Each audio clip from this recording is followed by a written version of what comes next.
আমি সবসময় দেশের জন্য ভালো খেলতে চেয়েছি, বললেন মুস্তাফিজুর রহমান। আইপিএলের ফর্ম জাতীয় দলেও ধরে রেখেছেন বাঁহাতি পেসার মুস্তাফিজুর রহমান। জিম্বাবুয়ের বিপক্ষে বল হাতে দুর্দান্ত করেছেন তিনি। মিরপুরের উইকেট কাজে লাগিয়েছেন মুস্তাফিজ। ম্যাচ শেষে উইকেট থেকে যে সাহায্য পেয়েছেন সেটির কথাও স্বীকার করেছেন এই বাঁহাতি পেসার। 3 উইকেট নিয়ে ম্যাচ সেরা হয়েছেন মুস্তাফিজুর রহমান। আইপিএলের মাঝপথেই জাতীয় দলের খেলা থাকার কারণে দেশে ফেরত আসতে হয়েছে মুস্তাফিজকে। স্বাভাবিকভাবে চেন্নাই সুপার কিংসের হয়ে আইপিএলটা যে খারাপ কেটেছে সেটাও বলা যাবে না, তবে আইপিএল থেকে সরাসরি জাতীয় দলে খেলেননি তিনি। সিরিজের প্রথম 3 টি-20তে বিশ্রামে রাখা হয়েছিল তাকে। চতুর্থ ম্যাচে এসেই বল হাতে জাদু দেখিয়েছেন তিনি। 4 ওভার বোলিং করে দিয়েছেন 15টি ডট বল, সেই সঙ্গে নিয়েছেন 3টি উইকেট।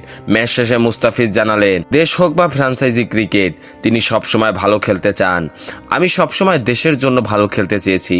আমি যেখানেই খেলি, সেটা ফ্র্যাঞ্চাইজি ক্রিকেট হোক কিংবা জাতীয় দল, আমার লক্ষ্য ভালো ক্রিকেট খেলা।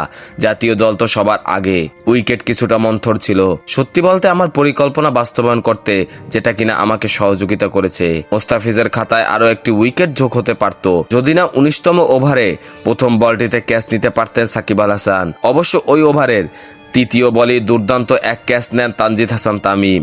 স্কোয়ার লেগে উড়িয়ে মেরেছিলেন আগের ম্যাচ প্রায় জিম্বাবুয়েকে জিতিয়ে ফেলা আকরাম। সেখানে ফিল্ডার তামিম লুফে নেন দারুণ একটি ক্যাচ। মুস্তাফিজের প্রত্যাবর্তনের ম্যাচে বাংলাদেশ ম্যাচও জিতেছে 5 রানে, সেই সঙ্গে ম্যাচ সেরা হয়েছেন মুস্তাফিজুর রহমান। খেলাধুলার সকল আপডেট পেতে আমাদের ইউটিউব চ্যানেলটি সাবস্ক্রাইব এবং ফেসবুক পেজটি ফলো দিয়ে লাইক, কমেন্ট, শেয়ার করে আমাদের সাথে যুক্ত থাকুন। ধন্যবাদ।